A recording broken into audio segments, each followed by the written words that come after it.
আসসালামু আলাইকুম দর্শক, আমি এমপিপিটি সম্পর্কে কয়েকটা কথা বলতে চাই।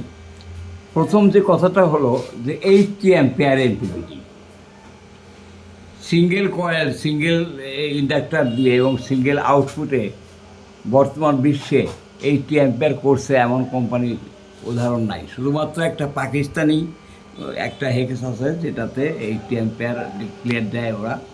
তো 60 অ্যাম্পিয়ার থেকেই আপনার দেশি বিদেশি সমস্ত কোম্পানিরই যে এমপিপিটিগুলো আছে এগুলো আছে 2 থেকে 2, 3, 4। যেমন টেকফাইনের যে 100 অ্যাম্পিয়ার এমপিপিটি, এটা 4 চ্যানেল আউটপুট। এবং ভালো যে কোম্পানিগুলো তারা যে এমপিপিটিগুলো 100 অ্যাম্পিয়ার 80 অ্যাম্পিয়ার করে সেটা 4 চ্যানেল 3 চ্যানেল আউটপুট থাকে।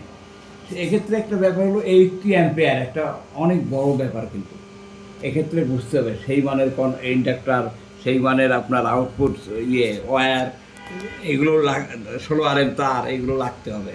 তো আর হলো যে প্রতিবারটি মাল ডিক্লেয়ার দেওয়ার আগে, যেমন আমাদের এই মালটা এখন এটা আমাদের 50 অ্যাম্পিয়ার ডিক্লেয়ার।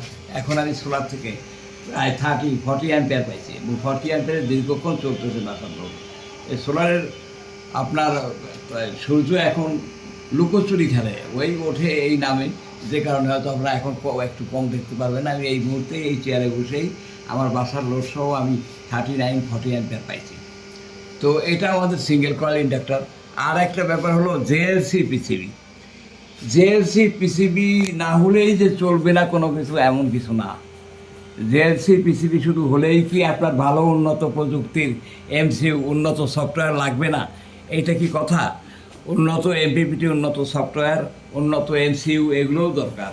তো আমাদের ক্যালিব্রেশনে দেখেন, যদি ক্যালিব্রেশনে একদম চার্জ এবং গেইন দুইটাই আছে।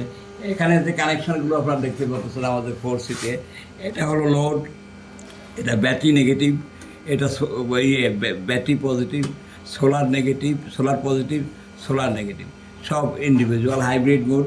এবং আমাদের যে ডে নাইট যে সুইচটা, day night plus AC charge management, সরাসরি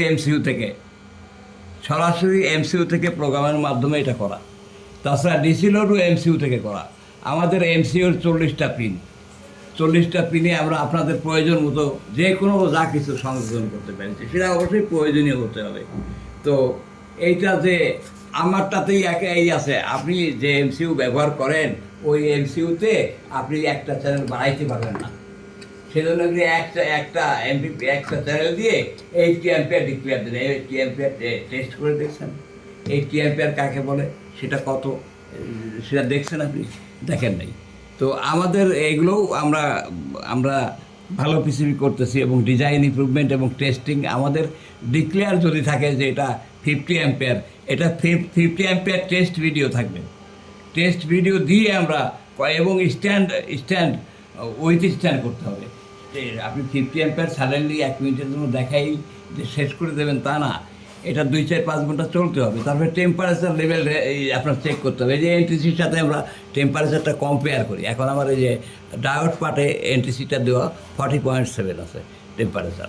তাছাড়া ইন্ডাক্টর কয়েলের টেম্পারেচার, সেটাও একটা পর্যায়ে থাকতে হবে। সবগুলো মাল টেস্টের পরে তারপরে আপনি ডিক্লেয়ার দিতে পারেন যে আমার এই মালটা এত অ্যাম্পিয়ারের। এবং এটা টেস্ট সার্টিফিকেটও লাগবে, ইনশাল্লাহ আমরা টেস্ট সার্টিফিকেটও দেবো। কারণ আমি সিআরএসের ইঞ্জিনিয়ার ছিলাম, বাংলাদেশ বিদ্যুৎ উন্নয়ন বোর্ডে দীর্ঘদিন চাকরি করছি। সিআরএসের টেস্ট মানে ইলেকট্রনিক্স টেস্টের যে ডিপার্টমেন্ট, ওই ডিপার্টমেন্টে সহকারী প্রকৌশলী হিসাবে দীর্ঘদিন চাকরি করছি। তো এই সংক্ষিপ্ত ব্যাপার, আমাদের মালগুলো আপনার সবচেয়ে বেশি ইফিসিয়েন্সি পাবেন এবং সবচেয়ে উন্নত এমসিইউ এবং সবচেয়ে আপনি যে হল সেন্সর, যেটা আপনার মানে চার্জ এবং গেইন লোড বিভক্ত করে, এটা ডাইরেক্টলি সিপারেট করা এমসিইউ থেকে সিপারেট চ্যানেল, সিপারেট কানেকশান। এটা এক তারের ভিতরতে ব্যাটারিতে যে চার্জ এবং লোড কন্ট্রোল করতেছে না। তো এই আমার সংক্ষিপ্ত ব্যাপার। আমাদের পণ্যগুলো আপনারা এখন ইনশাল্লাহ অনেক উন্নতভাবে এবং সঠিক ক্যালিব্রেশনে পাবেন, এটাই আমার কথা। আপনারা দেখে বুঝে টেস্ট করবেন। যারা দরকার হলে সর্বজনীন একটা কমিটিতে বাংলাদেশে যতগুলো এমপিপিটি আছে এক জায়গায় টেস্ট করা হোক, আমি প্রস্তাব রাখলাম। তখনই ধরা পড়বে আসলে কার্ডটায় কী আছে, কার্ডটার এফিসিয়েন্সি কত, কার্ডটার সুইচিং ফ্রিকোয়েন্সি কত, কার্ডটা কত তাড়াতাড়ি আপনার সোলার টেক আপ করে, হ্যাঁ, এই ব্যাপারগুলো আসবে তখন। তো শুধু বললেই হবে না যে আমি বিশ্বের শ্রেষ্ঠ নির্মাতা। বিশ্বে অনেক শ্রেষ্ঠ নির্মাতা আছে, অনেক শ্রেষ্ঠ নির্মাতা আছে, তারাও মালামাল প্রস্তুত করে। আপনি একটা লেজ বের করে একবার এসি চার্জ ম্যানেজমেন্ট বিশ্বের কোথাও নাই। তবুও যেহেতু এসি চার্জ ম্যানেজমেন্ট বাংলাদেশের লোক বুঝে ফেলছে যে এসি চার্জ ম্যানেজমেন্ট ছাড়া কোনো এমবিবিডি চলবে না। তা আমরাও ইনশাল্লাহ আপনার 40 নম্বর পিন থেকে এসি চার্জ ম্যানেজমেন্ট বের করে দিয়েছি। এই যে এখানে একটা এলইডি আছে, সিগন্যালও দিয়ে দিচ্ছি, দেখা যায় জ্বলতেছে এসি চার্জ ম্যানেজমেন্ট। হ্যাঁ, তো এই আমার সংক্ষিপ্ত বিবরণী এবং সুলভ মূল্যে, সবচেয়ে সুলভ মূল্যে সঠিক ব্যবহারযোগ্য যে মালামালগুলো আমরা প্রস্তুত করার জন্য নিরলসভাবে দীর্ঘ 3 বছর পরিশ্রম করে যাচ্ছি। আমরা কেন জেএলসি থেকে পিসিবি করি না? জেএলসি থেকে পিসিবি করলে একটা লার্জ অ্যামাউন্ট করতে হয়। তো করার আগে যে সংশোধনীগুলো, যে কারেকশানগুলো, আমাদের প্রযুক্তিটা জটিল, এত সহজ না, এটা শান্ত প্রযুক্তি না, এটা হলো হল সেন্সার WC1600 টেকনোলজি। এই টেকনোলজিটা বুঝতে হলে অনেকে বলে, মানে আর কি বলবো, যে WC1600 দরকার নাই। আর আপনি জানেন WC1600 দিয়ে কী করা হয়, কী করা হয়। আপনি একটা গোল বানাইছেন, সেই গোলটারই বলবেন যে এটাই সঠিক। আপনার মতে স্কোয়ার ওয়েভ একসময় খুব ভালো ছিল, একসময় আপনার কী যেন, ওই যে এমপিডিসি মানে কী যেন, ওটা হলো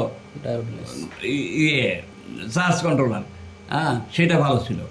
তো এই আর কি ব্যাপারগুলো, এগুলো আপনারা বুঝবেন ভাই, নিজেরা বুঝে টেস্ট করে প্রয়োজন বোধে। যে কেউ যদি মনে করেন যে আমরা এগুলো টেস্ট করব এবং কম্পেয়ার করব, আমি তাকে এই পিসিবি ফ্রি দেবো, এমনিতে দেবো টেস্ট করার জন্য। আপনি টেস্ট করে সঠিক রেজাল্ট দেবেন। গল্পে শুধু কাজ হয় না, আপনি টেস্ট করে দেখে তাই বলবেন যে হ্যাঁ কোনটা সঠিক, কোনটা অ্যাডভান্স, কোনটার কোয়ালিটি ভালো, এটা বলবেন। এই চ্যালেঞ্জটা আমার থাকলো সকলের প্রতি ইনশাল্লাহ। আসসালামু আলাইকুম, সবাইকে ধন্যবাদ।